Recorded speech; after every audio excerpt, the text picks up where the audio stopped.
WTIM morning show here on your information station, brought to you by People's Bank and Trust, where they put people first, and Landmark of Taylorville. I'm your host, Grayson Bauman. Joining us in this segment, we have Lisa Peterson, nutrition and wellness educator with the University of Illinois Extension. Lisa, good to see you again. How are you? Thank you. Good. How are you? I am doing good. And well, this is kind of a continuation of our conversations that we've been having month after month. Yeah. And this time around, we're talking Food Safety Education Month.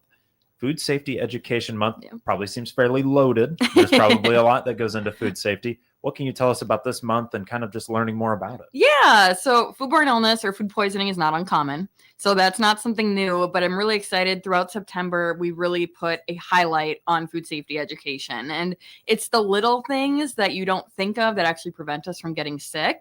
And again, a lot of those symptoms are similar to the stomach bug or a stomach flu. So the thing is, about 1 in 6 Americans get sick with foodborne illness each year, which doesn't seem like a lot. However, it's preventable. So that's where, by washing our hands, by temping our food, by keeping that raw food separated, raw meat separate from our veggies, things like that are all ways we prevent foodborne illness. A lot of people don't realize just because your bread turns green, that's not the stuff that's going to make you sick. The stuff that makes you sick, you can't see, smell, or taste.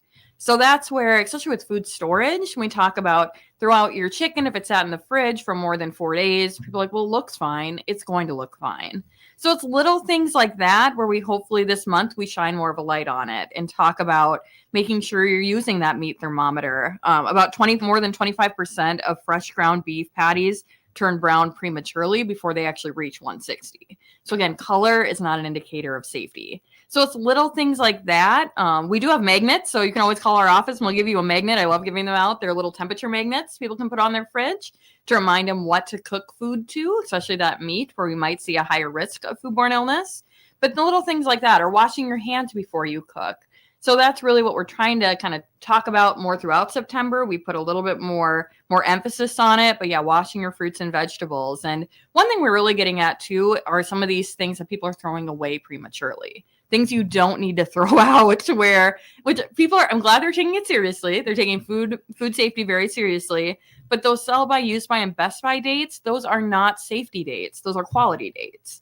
So even though you're like, well, I've had this can of vegetables in my pantry for a month and it's a month past their date, I need to throw it out. You do not.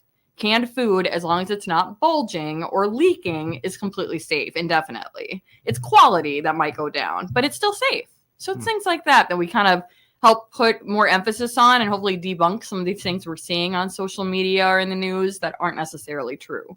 I was going to say, the Best Buy data is kind of something to go by, of course, but a lot of people do put too much emphasis on it. One thing you mentioned there, 1 in 5 Americans or 1 in 6 Americans, will find themselves maybe with a foodborne illness. Yep. So by my math, that's roughly 65 million people are going to be affected by this. Yep. That almost seems lower than what you might expect. Yeah. The other thing you mentioned, though, is it's not something you might smell or taste or see. Yep. So how do you know, maybe? Yes. And that is one thing why we have to take all those precautions. Because how do you know? You don't have a microscope. You can't go in and look at these little bacteria in here. Where, again, it's knowing how long that meat's been sitting in the fridge. That's a big one.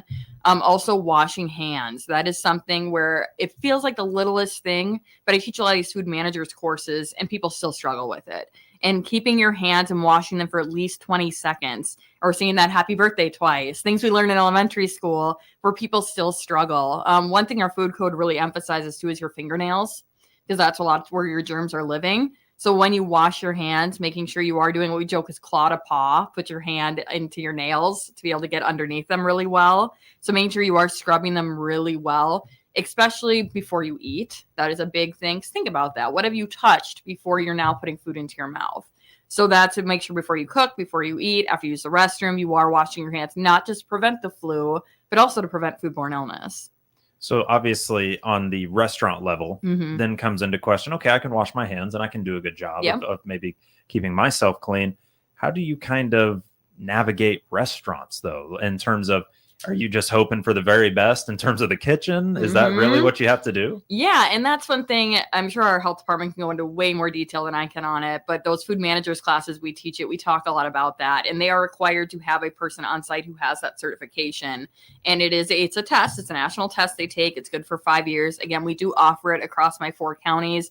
I always tell people who are looking for that class, if you have 5 people, I will come to you. And we've done that multiple times where I'll go into a restaurant and do their entire staff and get them certified for 5 years. It is very important.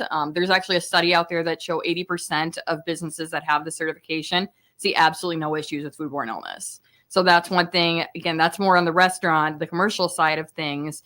But we want to make sure, again, you're taking food safety seriously. And it's the little things. It's, again, temping meat, making sure we're holding food at the right temperature. As the holidays get closer, I tell people set a timer in your kitchen.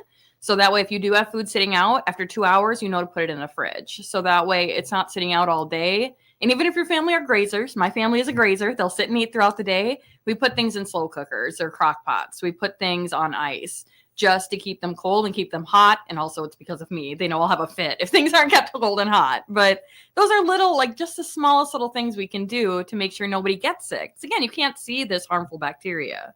So yeah. It's interesting though that, we kind of go from canning talk to this. So my next question for you is, we talked about how the best ways of canning are, whether it's maybe a pressurized or like that steam, or not steam bath, like the hot water bath almost. Boiling water. Of doing so.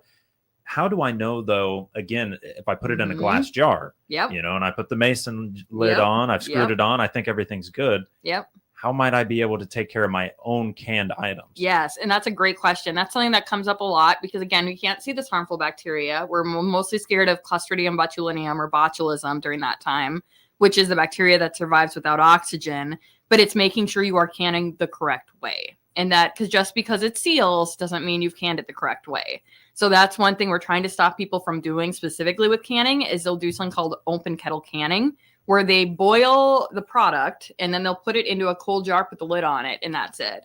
And that jar has to go into a boiling water bath or it has to go into a pressure canner because time and temperature are incredibly important there. So just because the lid seals does not mean it's safe.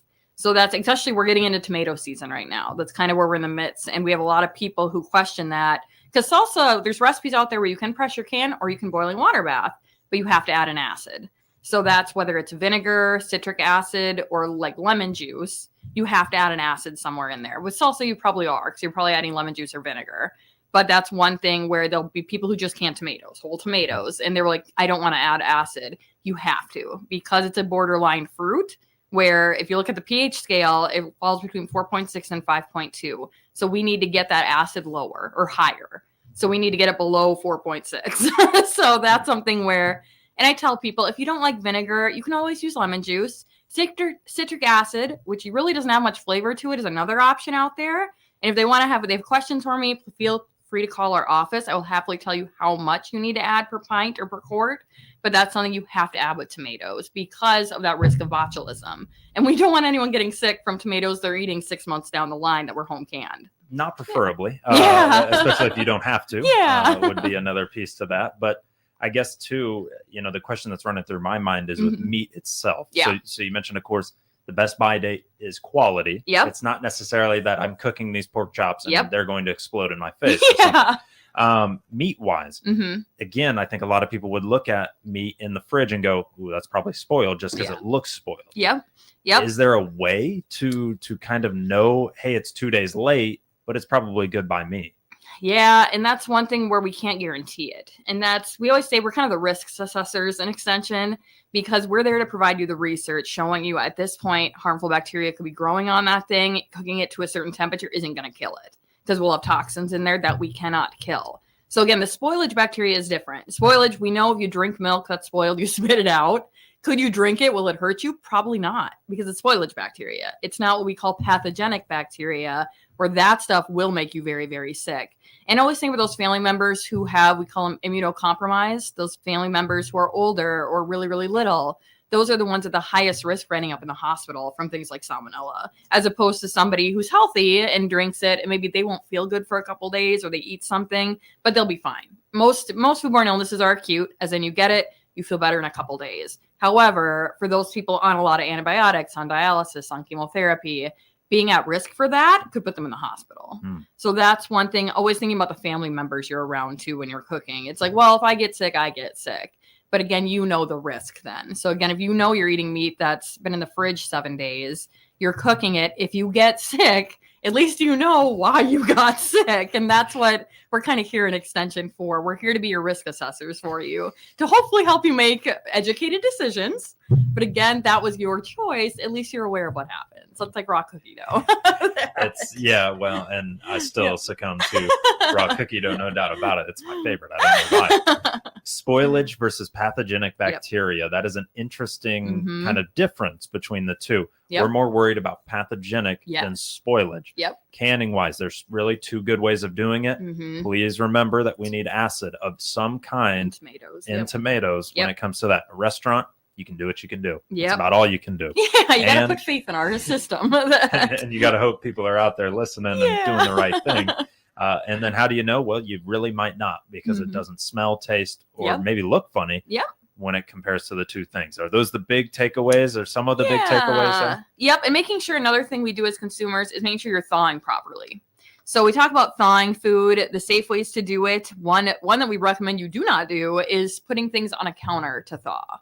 And I still see it in our consumers. All people call, ask if it's okay. It is not, because you're leaving it at room temperature. And that's what the bacteria loves. So thawing in your microwave, thawing in your oven, thawing in your refrigerator. That's the most common one, is the bottom shelf of your fridge.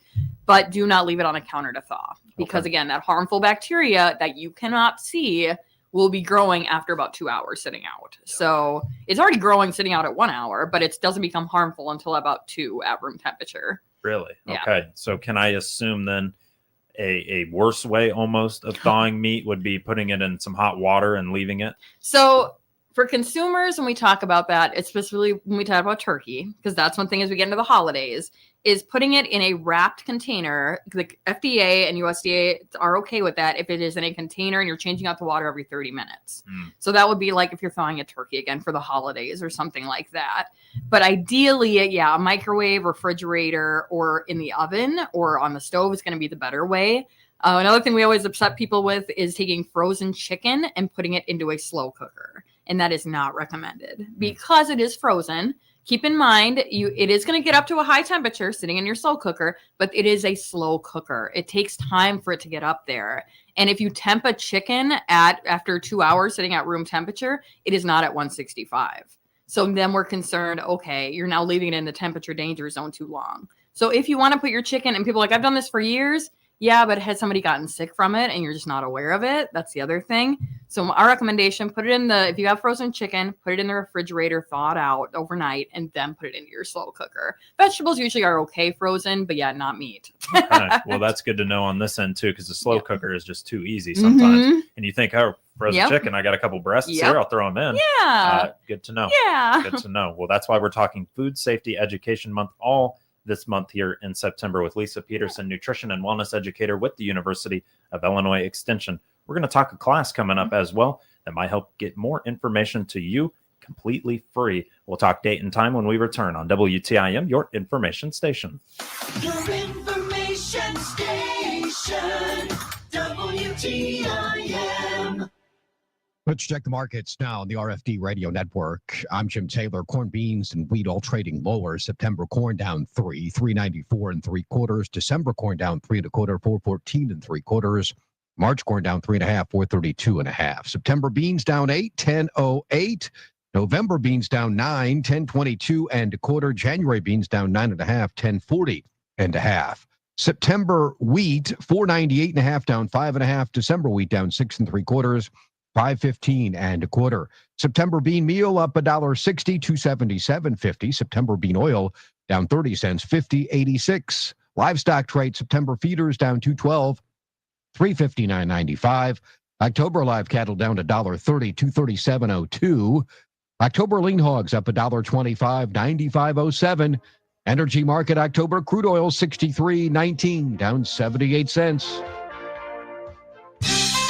This is Nick Epley with People's Bank and Trust, where customers have one business banker who understands their business and provides the right financial services to achieve their financial goals. Your business banker is your single source for all your financial needs, from cash management to lines of credit, from mortgages to equipment loans, and everything in between. Call me at 888-PBT-1954. Bank with People's Bank and Trust so you can spend your time running your business, not explaining it. At People's Bank and Trust, we put people first. Member FDIC, Equal Housing Lender. Farmers, it's time to plant your success without the financial stress. With CHS Autumn Rewards Pro, you can finance your fertilizer, crop protection, and seed for as low as 0% interest. 0% financing on the inputs you need to grow a strong, profitable season. Protect your cash flow and focus on what matters, your farm. Talk to your CHS representative today to lock in financing as low as 0% or go to chsagronomy.com/rewards for more info. Your nonprofit can reach our listeners, readers, and drivers passing by our Park Street, Taylorville studios. Hi, Teresa Nelson here, our nonprofit advertising director. Let me show you how you can deliver your nonprofit organization's message at discounted rates on our 6 radio stations, TaylorvilleDailyNews.com, and our electronic digital sign reaching thousands of drivers a day. It just takes one phone call to me at 824-3395. That's 824-3395. Matt Corso here, proud to now be a part of the Kaufman Realty and Auction team right here in Taylorville. Let my over 20 years of real estate and auction experience work for you. Click my icon at TaylorvilleDailyNews.com. At First National Bank in Taylorville, switching banks isn't a hassle. It's a fresh start, made easy by real people who care. With nearly 70 years of trusted service, they're the first community bank that's not going anywhere. Find out why they've been first every time for over 70 years by clicking their icon at TaylorvilleDailyNews.com. Your information station, WTIM. You're listening to WTIM, our information station, and it's brought to you by People's Bank and Trust, where they put people first, and Landmark of Taylorville, the morning show that is. And joining us here is Lisa Peterson, nutrition and wellness educator with the University of Illinois Extension. We talked Food Safety Education Month here in September, and there's a class coming up as well with Pana Community Hospital to really dive into more of it. What can you tell us about said class? Yes, I'm excited about this. So we've got a great relationship with the Pana Hospital, Live Well Pana, their fitness center as well. And we'll be doing a class on October 10th from 10:30 to 11:30 called Cooking from the Cabinets.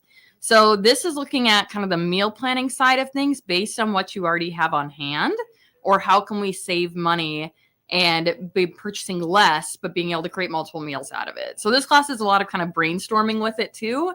It's how do we meal plan and how do we make that food last longer based on what we already have. And we already kind of talked about it, but taking that inventory, what do you have on hand?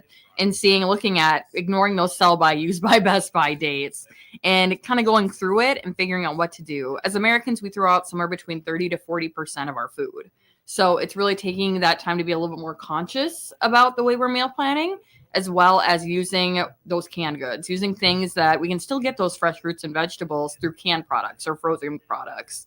So this class will take a little bit more of a deep dive into that. We are going to do some cooking.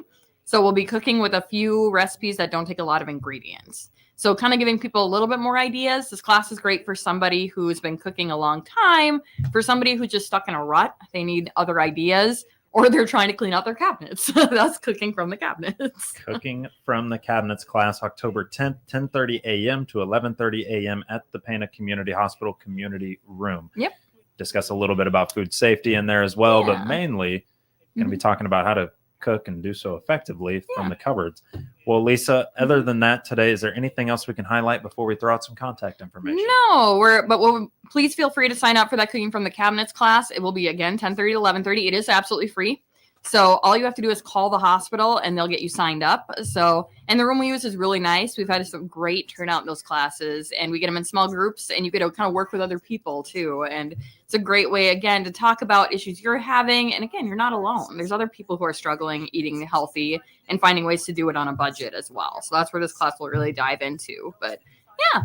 Well, we've hoped to learn from Lisa that if it's frozen, actually it's just as nutrient packed as it would have been if you ate it fresh. And so there are options out there. Well, Lisa, thank you as always for joining us here today.